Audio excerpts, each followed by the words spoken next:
Yeah! నమస్తే. టైంకి లేసుడు లేదు, టైంకి వండుకునేది లేదు, తినేది చెత్త, తాగేది మందు, ఉండేది కంఫర్ట్ జోన్.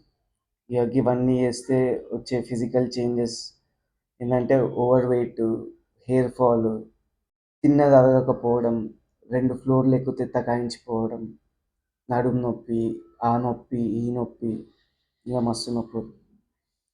ఇంగ దీనివల్ల వచ్చే మెంటల్ చేంజెస్. ఏం జేయాలన్నా ఓపికుండదు.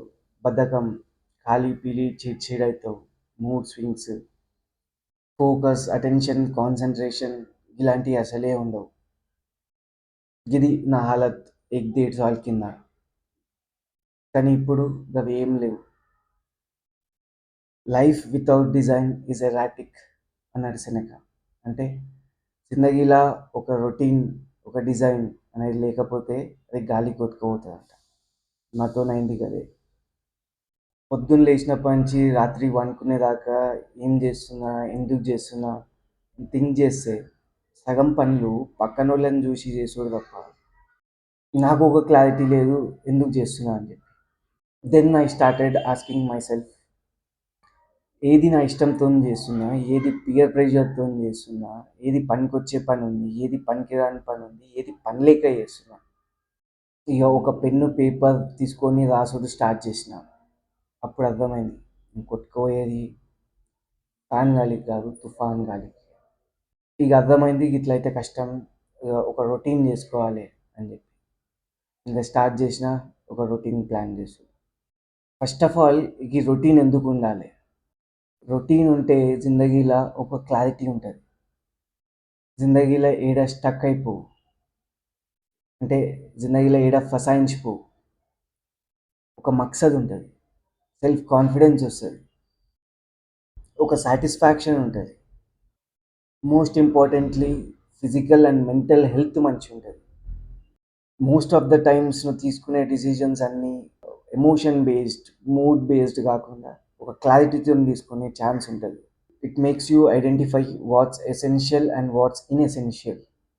When you eliminate the inessential, you automatically saying yes to what's essential. అంటే ఎప్పుడైతే నువ్వు పనికొచ్చేదానికి యెస్ చెప్తావో ఆటోమేటికల్లీ పనికి రాని దానికి నో చెప్పినట్టే.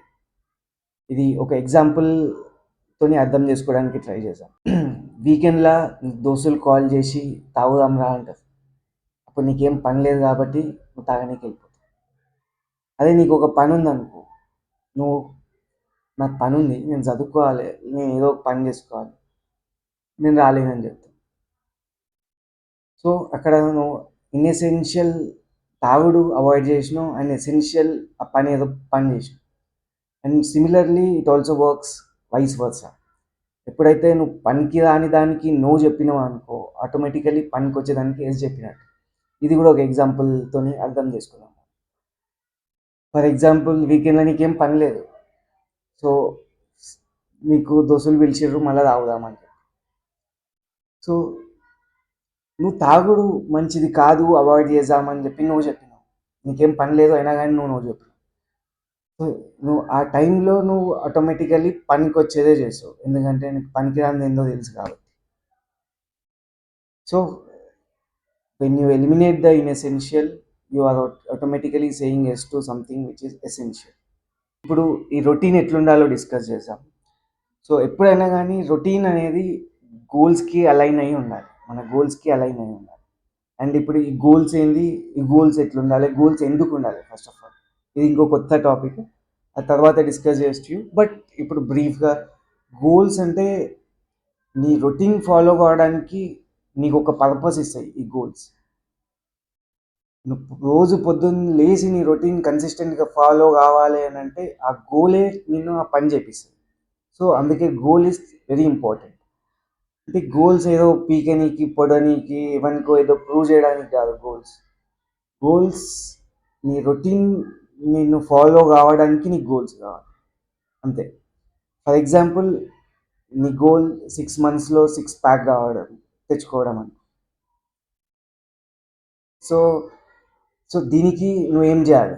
ఈ 6 మంత్స్‌లో 6 ప్యాక్ కావాలంటే నువ్వు మంచిగా డైట్ ఫాలో కావాలి, మంచిగా వర్కౌట్ చేయాలి, జంక్ అవాయిడ్ చేయాలి,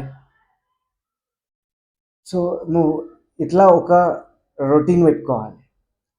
సో ఎప్పుడైతే నువ్వు కన్సిస్టెంట్గా ఆ రొటీన్ ఫాలో అయినావంటే నువ్వు సక్సెస్ఫుల్ అయినట్టే, రెస్పెక్టివ్ ఆఫ్ ద ఫ్యాక్ట్ నీకు సిక్స్ ప్యాక్ వచ్చినాయా లేదా. అదే నేనైతే బిలీవ్ చేస్తాను. ఇప్పుడు మనం ఈ రొటీన్లో కొన్ని చేయాల్సినవి చేయకూడని డిస్కస్ చేసాం. అంటే respective of your routines and your goals ఇవన్నీ అందరికీ common.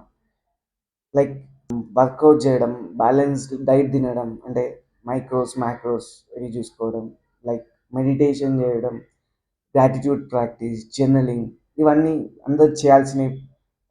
With respective of your routines and goals ఇవన్నీ పక్కా చేయాల్సింది. అండ్ ఇవి ఎట్లా చేయాలి, ఎట్లా చేస్తే లాంగ్ టర్మ్ స్టిక్ అయిపోతాం. మోర్ ఇంపార్టెంట్లీ ఇవన్నీ కన్సిస్టెంట్గా ఎట్లా చేయాలి, అంటే డైలీ స్టిక్ అయ్యేటట్టు ఎట్లా చేయాలి, అండ్ దాని తర్వాత ఎందుకు చేయాలి, సైన్స్ బిహైండ్ ఇట్. అంటే ఏం చేస్తే ఏమవుతుంది, అంటే పొద్దుగాలు లేస్తే ఏమవుతుంది, బ్యాలెన్స్ డైట్ తింటే ఏమవుతుంది, దాని వెనకాల సైన్స్ ఏంటి, ఇది. దాని తర్వాత రొటీన్స్ అంటే పొద్దున్న లేచినప్పటి నుంచి థింక్ చేయకుండా చేసే పనులే routines. Next, irrespective of your goals and routines చేయకూడని మెయిన్ చేయకూడనివి like smoking, drinking, doom scrolling, social మీడియాలో reels, toxic relations, and controlling things which aren't in your control, ఇలాంటివి. అండ్ ఇవన్నీ చేయకుండా ఎట్లుండాలి, దీనిలో కొన్ని అడిక్షన్స్ ఉంటాయి, కొన్ని హ్యాబిట్స్ ఉంటాయి, కొన్ని మైండ్లెస్ హ్యాక్స్ ఉంటాయి. ఇవన్నీ చేయకుండా మైండ్ని ఎట్లా ట్రైన్ చేయాలి. And third thing, more importantly, the science behind it. అంటే ఇవన్నీ ఎందుకు చేయొద్దు, అవి చేస్తే ఏమవుతుంది. ఇదంతా శూన్యకి విననీకి కష్టం అనిపించవచ్చు, బట్ ఒకసారి అలవాటు అయితే కష్టం కాదు. ఫర్ ఎగ్జాంపుల్, నువ్వు పొద్దున్న లేచి బ్రష్ చేసుకోనీకి కష్టపడతావా, లేదా, ఈజీగా. సో మిగతా అన్నీ కూడా అంతే ఈజీగా ఎట్లా చేయాలి, బ్రష్ చేసుకున్నంత ఈజీగా మిగతా పనులు కూడా ఎట్లా చేయాలి, అది మనం డిస్కస్ చేసాం. బ్రష్ చేసుకున్నంత ఈజీగా మిగతా ఎట్లయితాయి అంట. ఫర్ ఎగ్జాంపుల్, నువ్వు 3 రోజుల నుంచి బ్రష్ చేసుకోలే, 3 రోజుల నుంచి స్నానం చేయలే, నీకు ఎట్లా అనిపిస్తుంది, చిడ్చిడ్ అనిపిస్తుంది, ఎప్పుడెప్పుడు స్నానం చేద్దామా అనిపిస్తుంది. సో అట్లనే నువ్వు రొటీన్ ఫాలో కావాలి, 3 రోజుల నుంచి జిమ్ కోలే అని అంటే నీకు అదే లెవెల్లో అదే టైప్ ఆఫ్ ఇరిటేషన్ రావాలి. అది నువ్వు విత్ ప్రాక్టీస్ వస్తుంది. అండ్ అది పెద్ద కష్టమేం కాదు, అండ్ ఈజీ కూడా ఏం కాదు, నువ్వు చేస్తే వస్తుంది అంతే. అండ్ ఇవన్నీ చేయడానికి కాదు, చేయకుండా ఉండడానికి కష్టం అనిపించాలి, అట్లా నువ్వు మైండ్ని ట్రైన్ చేసుకోవచ్చు. అరిస్టాటిల్ ఏమన్నాడంటే, you are what you repeatedly do, excellence is not an act, it's a habit. ముందు చెప్పినట్టు నువ్వు ఆ తాగే ప్లాన్ క్యాన్సిల్ చేసుకొని ఆ దీనికంటే ఏదైనా ప్రొడక్టివ్ పనిలా ఇన్వాల్వ్ అయినావు అనుకో, at the end of the year నీకు డేట్స్ ఒక గంటే వర్త్ ఆఫ్ ఎక్స్పీరియన్స్ ఉంటుంది ఆ పర్టికులర్ యాక్ట్లో. అదే నువ్వు డైలీ గంట సేపు ఏదైనా ప్రొడక్టివ్ చేసినావు అంటే at the end of the year నీకు 350 घंटे worth of experience in that particular act ఉంటుంది. నువ్వు రొటీన్ ఫాలో అవ్వడం స్టార్ట్ చేసిన 7-8 మहीनेला నువ్వు ఎక్దమ్ నయా ఆద్మీ అయిపోతావు. నువ్వు ఎప్పుడైనా ఈ పెద్ద పెద్ద మనుషులని, సెలబ్రిటీస్, పెద్ద మనుషులు ఇల్లు ఉంటారు కదా, వాళ్ళని చూస్తే ప్రతి ఒక్కరికి ఒక రొటీన్ ఉంటుంది. In fact the routine is what makes them great. ఒక్కసారి నువ్వు ఈ రొటీన్ నుంచి వచ్చిన బెనిఫిట్స్ చూడడం స్టార్ట్ చేసినావు అనుకో, you will never go back to what ever your before. ఇదంతా తిన్నాక మంచిగా ఉంది, నేను కూడా రొటీన్ స్టార్ట్ చేస్తాను, కానీ ఇప్పుడు కాదు, నేను ఫ్రీ అయినాక చేస్తాను, నేను టూర్ పోయి వచ్చినాక చేస్తాను, నా ఎగ్జామ్ అయిపోయినాక చేస్తాను, ఇదైనాక చేస్తా, అదైనాక చేస్తా. ఒక్కసారి జస్ట్ ఇమాజిన్, నువ్వు లాస్ట్ సంవత్సరం అనుకుంది చేసినావా, కొన్ని దానికి ముందు సంవత్సరం అనుకుంది చేసినావా ఏమన్నా లేదు. ఎందుకంటే ఇంగ్లీష్లో ఒక సామెత ఉంది, టుమారో నెవర్ కమ్స్. నువ్వు అప్పుడు అనుకుందే లేక ఇప్పుడు అనుకుంది ఏడైతుంది కాదు. సో ఎప్పుడైనా ఏదైనా చేయడానికి బెస్ట్ టైం ఏంటంటే నువ్వు బిజీ ఉన్నప్పుడే బెస్ట్ టైం. ఎందుకంటే నువ్వు ఫ్రీ ఉన్నప్పుడు రొటీన్ స్టార్ట్ చేసినావు అనుకో, మళ్ళీ బిజీ అయితే ఆ రొటీన్ బిస్కెట్ అవుతుంది. అదే నువ్వు బిజీ ఉన్నప్పుడే దాన్ని సస్టైన్ చేసినావు అనుకో, నువ్వు అది ఎప్పటికీ కన్సిస్టెంట్గా ఫాలో అవ్వడానికి ఛాన్స్ ఎక్కువ ఉంటుంది. సో ఇంగ్లీష్లో ఇంకో సామెత ఉంది, the best time to do something was yesterday and second best time is now. So ఇక్కడ అకౌంటబిలిటీ కోసం ఒక పని చేయాలి. ఏంటి అంటే, ఒక పెన్ను పేపర్ తీసుకొని ఈరోజు రొటీన్లో ఏమేమి టాస్క్లు ఉన్నాయి. లైక్ నేను పొద్దున్న లేస్తా, నేను ఓన్లీ బ్యాలెన్స్ డైట్ తింటా, నేను మెడిటేషన్ చేస్తా, జర్నలింగ్ చేస్తా, టైంకి వండుకుంటా. ఇట్లా ఒకటి పేపర్లో రాసుకొని ఎప్పుడైతే ఆ టాస్క్ మీరు కంప్లీట్ చేస్తే దాని మీద ఒక టిక్ పెట్టుకోవాలి. ఎప్పుడైతే ఆ టాస్క్ ఫెయిల్ అయితే క్రాస్ చేయాలి. సో ఇట్లా అట్లీస్ట్ ఒక 80% కంప్లీట్ చేయడానికి ట్రై చేయాలి. ఇట్లా చేసినప్పుడు నీ కళ్ళ ముందు కనిపిస్తుంది నువ్వు ఎంత సీరియస్ ఉన్నావు అని చెప్పి. అండ్ ఇంగ్లీష్లో ఇంకొక సామెత ఉంది, ఏంటంటే you only control what you measure.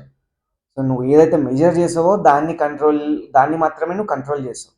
ఈ మధ్య నేను చూస్తున్న డైటీషియన్స్ వాళ్ళ క్లయింట్స్కి వాళ్ళు ఏం తింటున్నారు అనేది వాట్సాప్లో ఫోటోలు పెట్టమంటున్నారు అకౌంటబిలిటీ కోసం. సో నేను కూడా ఒక టెలిగ్రామ్ గ్రూప్ క్రియేట్ చేస్తున్నా, లింక్ డిస్క్రిప్షన్లో ఇస్తాను. ఆ టెలిగ్రామ్ గ్రూప్లో మీరు టిక్ చేసినవి డే టు డే ఆ చాట్ పెట్టేసేయండి. మీకు ఒక అకౌంటబిలిటీ ఉంటుంది, నాకు కూడా ఉంటుంది, నేను కూడా పెడతా. సో ఇట్లా నాకు కూడా అకౌంటబిలిటీ ఉంటుంది. ఈ రొటీన్ చాట్ పోస్ట్ చేసేటప్పుడు you should be honest to yourself. దీనిలో మీరు మోసం చేసి మిమ్మల్ని మీరు మోసం చేసుకున్నారు. ఫస్ట్ డేలో కాకపోవచ్చు, 50% కూడా కాకపోవచ్చు, but you should post consistently. Routine ఎప్పుడైనా కానీ ఛాలెంజింగ్ ఉండాలి. మరీ ఈజీ ఉండొద్దు, ఎందుకంటే మజా రాదు. అండ్ మరీ హార్డ్ ఉండొద్దు, ఎప్పుడైనా కానీ డూయబుల్ ఉండాలి. మరీ హార్డ్ ఉంటే అది ఎప్పటికీ పని కాదు. డూయబుల్ ఉండాలి. ఇప్పుడు నేను గిన్ని మాటలు చెప్పినా, ఇవన్నీ చెప్తున్నా, నేను ఫాలో అవుతున్నానా అంటే even I'm trying my best. నేను చెప్పేవన్నీ నేను కూడా ఫాలో కాకపోవచ్చు. అండ్ ఈ ఛానల్ స్టార్ట్ చేయడానికి మెయిన్ రీజన్ అదే, నా అకౌంటబిలిటీ కోసం. నాకు ఒక అకౌంటబిలిటీ ఉండడానికి నేను స్టార్ట్ చేస్తాను. ఎందుకంటే చెప్పేటానికి ఎప్పుడైనా అకౌంటబిలిటీ ఉండాలి. అండ్ నా ప్రాక్టీసెస్లో నేను కరెక్ట్ అవ్వడానికి కూడా చాలా ఛాన్సెస్ ఉంటాయి. సో ఆ ఛాన్సెస్ని రెడ్యూస్ చేయడానికే ఈ ఛానల్. ఈ లాస్ట్ 1 ఇయర్లో నేను చూసినవి, చదివినవి, నేర్చుకున్నవి, నా ఓన్ ప్రాక్టీసెస్ అండ్ ఎక్స్పీరియన్సెస్ నా ఫ్యూచర్ వీడియోస్లో నేను షేర్ చేసుకుంటాను. I will try to keep it simple. And the most important and final disclaimer ఏంటంటే, నేనేం సైంటిస్ట్ కాదు, డాక్టర్ కాదు, నేను చెప్పే దానిలలో నేనేమి ఎక్స్పర్ట్ కాదు. ఇవన్నీ నా ఓన్ ఎక్స్పీరియన్సెస్, నేను చదువుకున్నవి, నేను విన్నవి. Do your own research before following any health advice. ఏది బ్లైండ్గా ఫాలో అవ్వడం కరెక్ట్ కాదు. You should know the science and reasoning behind that. You are only as good as your routines.